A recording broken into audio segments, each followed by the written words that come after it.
Looking rich is keeping you poor. I'll say it one more time because most people hear that, agree with it, and then go finance a car they don't need.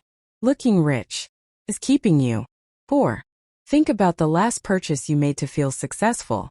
The outfit, the upgrade, the nicer apartment, the trip on the credit card because everyone else seemed to be traveling and you didn't want to be left out of the story.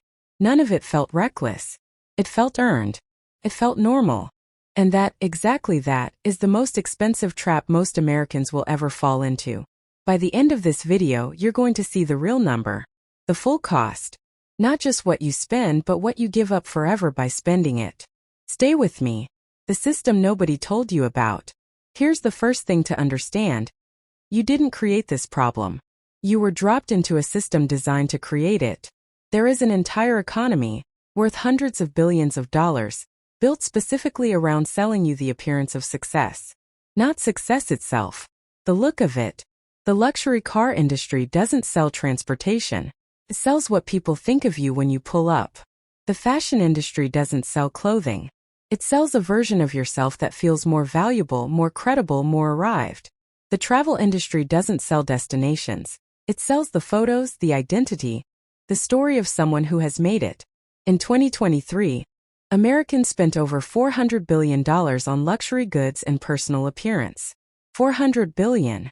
In a country where 57% of adults cannot cover a single $1,000 emergency from savings. More than half the country cannot handle one unexpected bill.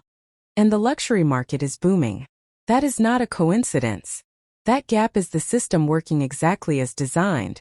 It runs on one fuel.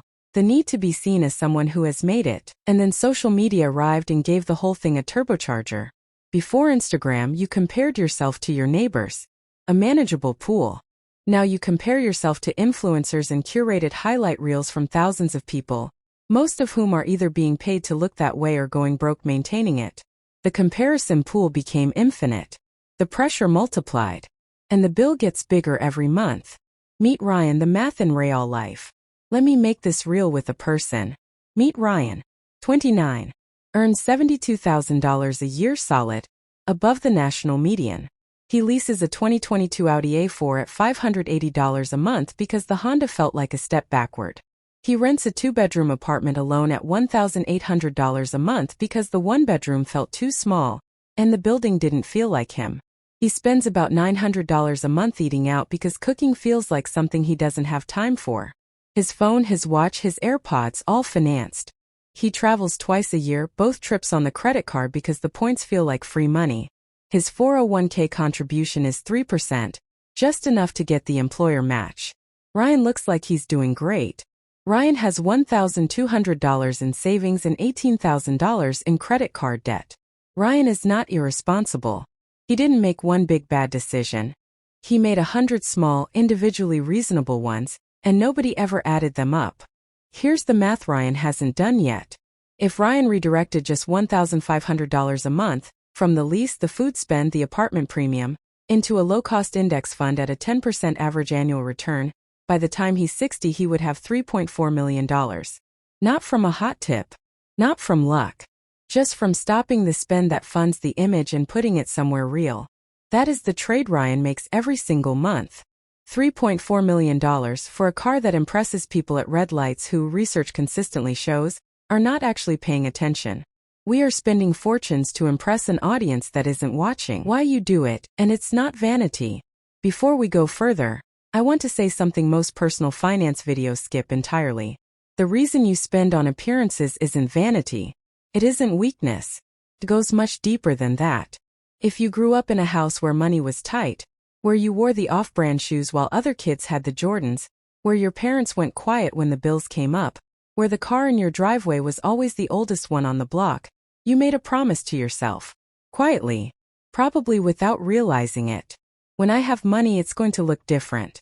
That promise is not a character flaw. It is a completely human response to feeling like you had less. But here's what nobody tells you once you start earning. That promise, left unexamined, will spend every dollar you make before you ever feel secure. Because the finish line keeps moving. The car stops feeling special after 6 months. The apartment is ordinary after a year. And so the spending continues, chasing a feeling that spending cannot produce.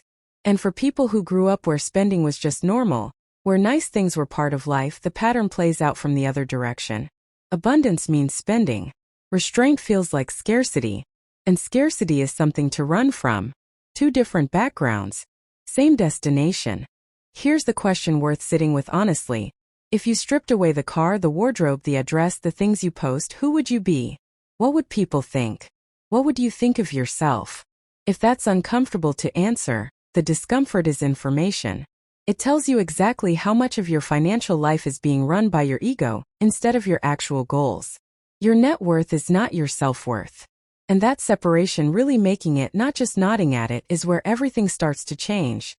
Quick pause. If this is hitting home, subscribe. We do this every week.